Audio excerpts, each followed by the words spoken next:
झारखंड में नहीं मिलता हो या रांची या इंडिया में भी नहीं मिलता हो, उस सीड्स को आप आराम से ग्रो कर सकते हैं।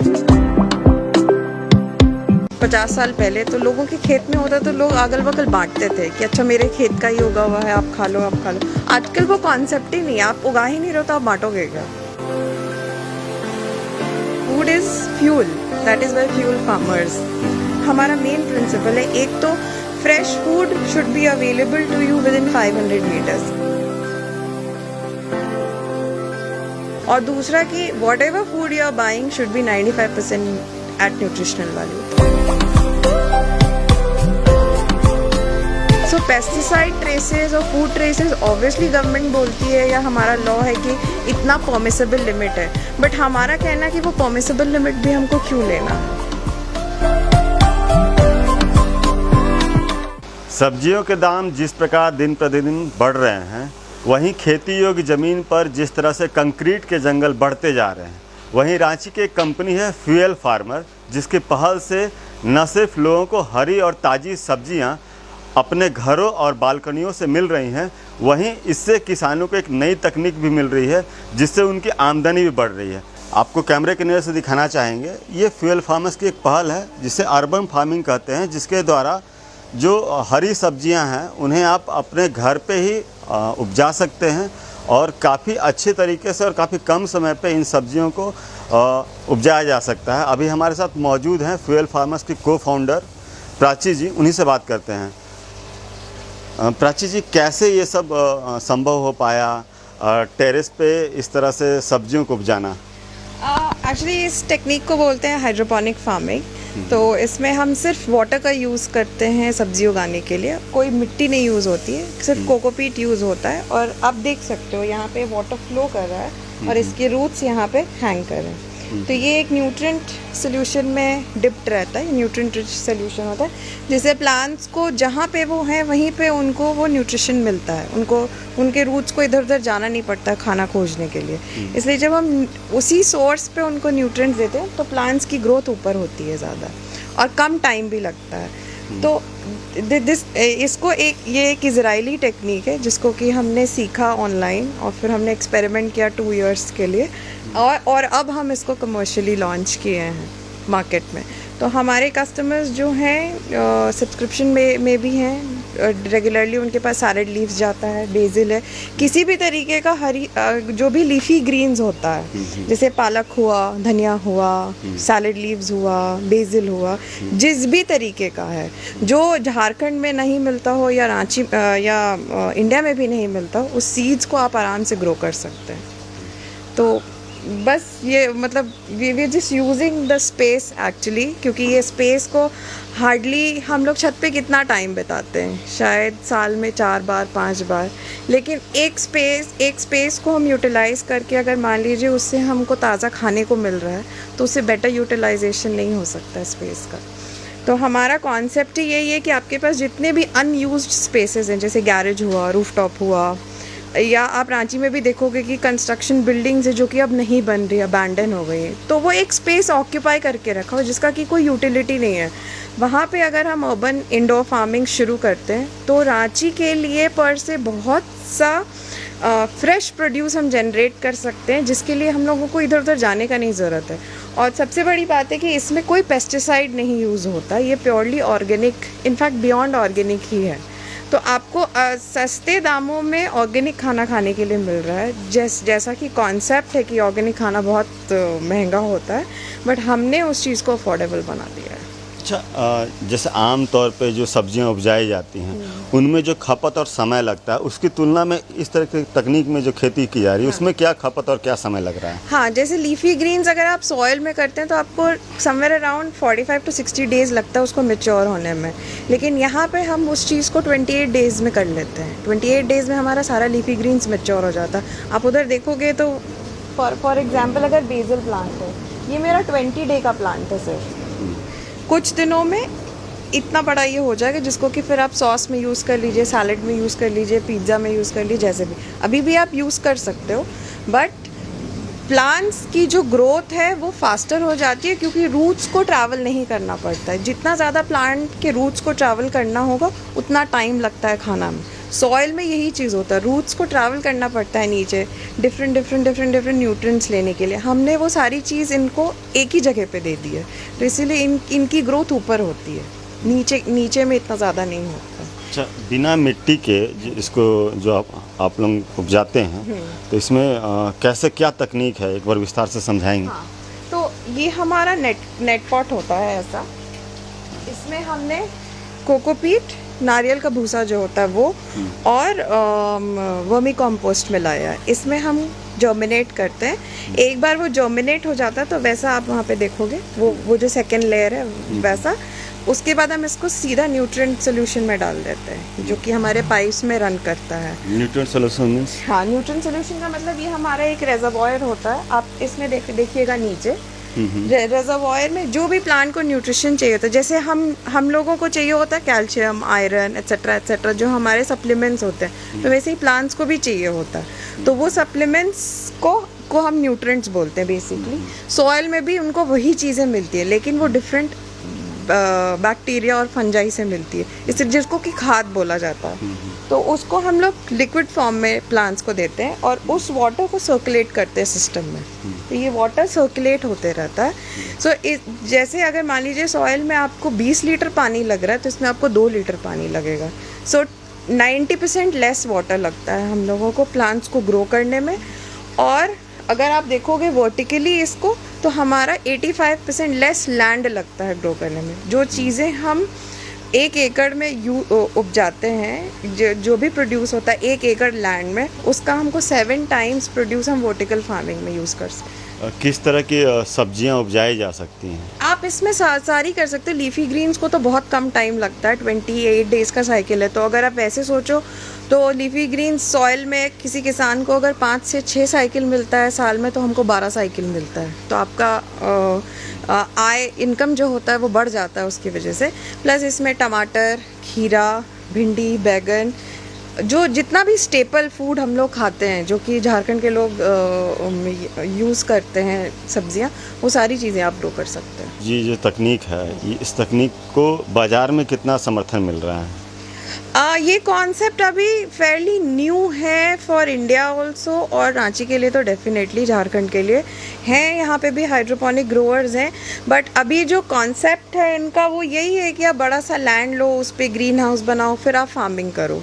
तो वो काफ़ी ज़्यादा कैपिटल इंटेंसिव हो जाता है। लेकिन हमने सोचा कि अगर हम सारे अनयूज्ड स्पेसेस जो ऑलरेडी सिटी के विद इन है उसको हम यूटिलाइज़ करना शुरू करें, तो हमारा कैपिटल कॉस्ट काफ़ी घट सकता है। क्योंकि लैंड भी आपको परचेज़ करना होगा या लीज़ करना होगा, जो कि आपका शहर से नहीं भी तो 30 किलोमीटर 40 किलोमीटर दूर होगा। तो आप सोचो कि 30 किलोमीटर ट्रैवल करेगा फूड अगर रोज़, तो आपका न्यूट्रिशनल वैल्यू तो फूड का वैसे ही घट जाता है। और अगर वही चीज़ हम सिटी के अंदर ग्रो करें और सिटी में ही सप्लाई करें, तो एक सिटी सेल्फ सस्टेनेबल होता है। ठीक है, कि सिटी को फिर बाहर की चीज़ों पे डिपेंड नहीं करना पड़ता कि अच्छा मेरा पालक अब बोकारो से आएगा, या मेरा टमाटर अब मतलब पुंदाग से आएगा, या जहाँ से भी हमारी मंडी में आता है। तो अगर शहर के बीच में ही वो चीज़ होने लगे, तो सारे लोगों को भी मिलेगा जो लोग वहाँ पे रह रहे हैं। हम जब सब्जी मंडी जाते हैं खरीदने के लिए, तो हमको पता नहीं होता कि वो किस खेत में उगा है, कहाँ पे उगा, किस किसान से उगा है, और हमें ये भी नहीं पता है कि वो क्या क्या चीज़ों से उगा हुआ है, क्या क्या चीज़ों से बना है। बट हम उसको ब्लाइंडली खरीदते और खा लेते हैं, राइट।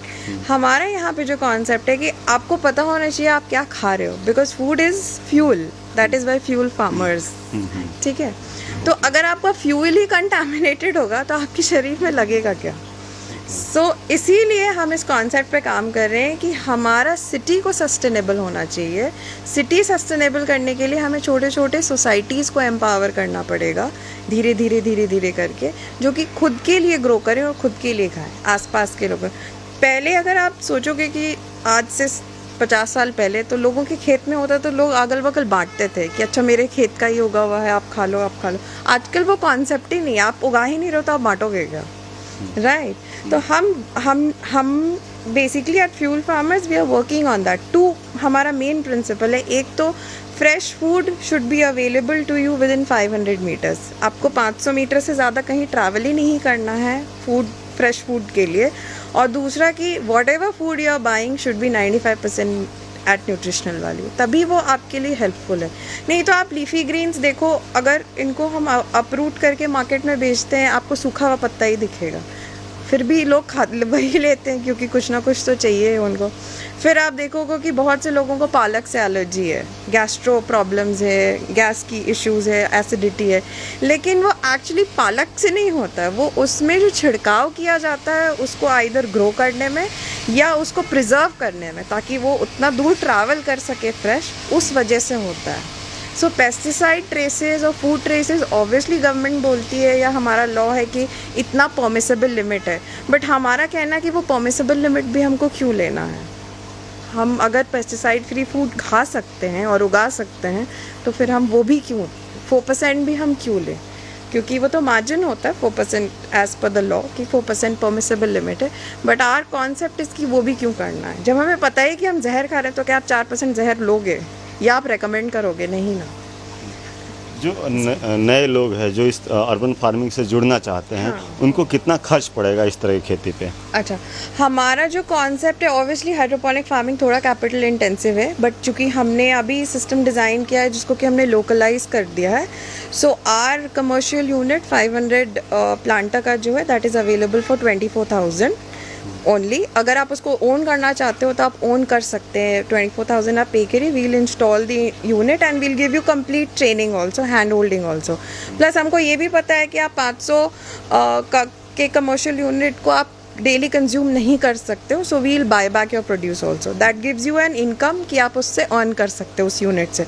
तो आपका जो भी इन्वेस्टमेंट है 25,000 का, वो आप रिकवर कर लोगे आराम से इन 3 मंथ्स ग्रो करके और बाय बैक करके। अगर आप अफोर्ड नहीं कर सकते हैं, we also run renting out model, जिसमें कि as per the customers requirement कि वो कितना हैंडल कर सकते हैं, ग्रोथ कितना स्पेस है, उस हिसाब से we can rent out the equipments also.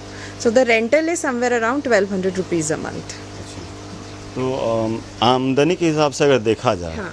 तो जो आम खेती होती है हाँ। और इस तरह की खेती में कितना आमदनी का फ़र्क होने वाला है? 3 टाइम्स तो होता ही है, कहीं मतलब on a very conservative level हम आपको बता रहे हैं, 3 टाइम्स द इनकम आप इजीली जनरेट कर सकते हो, क्योंकि आपका प्रोड्यूस का साइकिल बढ़ जाता है। अगर आप पालक ही बेच रहे हैं फॉर एग्जांपल, तो आप साल में 4 बार बेच रहे हो उसको, तो इसमें आप 12 महीना बेच सकते हो उस चीज़ को। तो आपको एक कांस्टेंट इनकम जो भी आपका है पालक ग्रो करने से जो आपको चाहिए, वो आपको 12 महीना हो सकता है। और इसमें क्वांटिटी का भी कोई इशू नहीं होता है, क्योंकि आप वर्टिकली स्केल करते हो। तो हम जनरली ऊपर वाला स्पेस नहीं यूज़ करते, हम सिर्फ खेत का नीचे वाला स्पेस यूज़ करते हैं। लेकिन अगर आप देखो तो sky is the limit basically. तो इस एरिया में, इन अ 600 square feet area, you can easily grow somewhere around 5,000-6,000 plants. अगर किन्हीं को कांटेक्ट करना होगा इस तरह की वर्टिकल फार्मिंग के लिए, तो कैसे कांटेक्ट करेंगे? हमारा फेसबुक पेज भी है और हमारा इंस्टा पेज भी है फ्यूल फार्मर्स के नाम से, तो आप उस पर मैसेज कर सकते हैं। एंड नंबर्स हैं, आप नंबर ले लीजिए हमारा, और आप जहाँ पे भी इसको अपलोड करोगे आप उसमें कर सकते हैं। अभी हमारा ट्रेनिंग्स भी चल रहा है, हमने काफ़ी लोगों को ट्रेनिंग भी दी है ऑन हाइड्रोपोनिक फार्मिंग। तो एज एन ऑल्टरनेटिव करियर किसी को चाहिए, या किसी को चाहिए कि हाँ मेरा अनयूज स्पेस है उसको हम कैसे यूज़ करें, या जिन लोगों को चाहिए कि अच्छा मेरा हॉबी है एग्रीकल्चर, सो उसको हम स्मॉल स्केल कमर्शियल एंगल दे सकें, या हाउस वाइफ्स है जिनके पास थोड़ा बहुत भी टाइम है, या यंग जो एग्रीकल्चरल स्टूडेंट्स हैं जनरली हमारे, वो लोग भी इस पे रिसर्च कर सकते हैं और वो लोग भी इसका फ़ायदा उठा सकते हैं। हाइड्रोपोनिक फार्मिंग का मतलब क्या हुआ? हाइड्रो का मतलब होता है पानी और पोनिक का मतलब होता है लेबर, लैटिन वर्ड है ये। तो इसका मतलब हुआ कि हम पानी को लेबर में डालते हैं, so the water works for us to grow vegetables. ऐसे हम लोग सॉइल में करते हैं, तो वहाँ पे मिट्टी हमारे लिए उगाती है, यहाँ पे हम वाटर को यूज़ करते हैं as a medium to grow. लोगों को कितना समय देना पड़ता है इस तरह की खेती में? एक बार आपने जर्मिनेशन कर लिया और प्लांट आपके सिस्टम में चले गए, तो डेली आपको 15 to 20 मिनट्स का ही रिक्वायरमेंट है खाली, और कुछ नहीं। ज़्यादातर तो हमारा रेडी टू डू सिस्टम होता है, जिसमें आपको कुछ भी नहीं करना हो, सिर्फ 15 मिनट जाके आपको प्लांट्स को देखना है कि बच्चे आपके सही सलामत हैं या नहीं है, और जो ड्राई लीव्स वगैरह है उसको खाली प्लग करना है। सो डेली का जो इनपुट है किसी का भी, वो 15 से 20 मिनट का है बस। तो आप देख सकते हैं ये जो फ्यूल फार्मर की पहल है, ये पहल कहीं ना कहीं रांची का और राज्य के लिए एक बहुत ही अच्छी पहल है।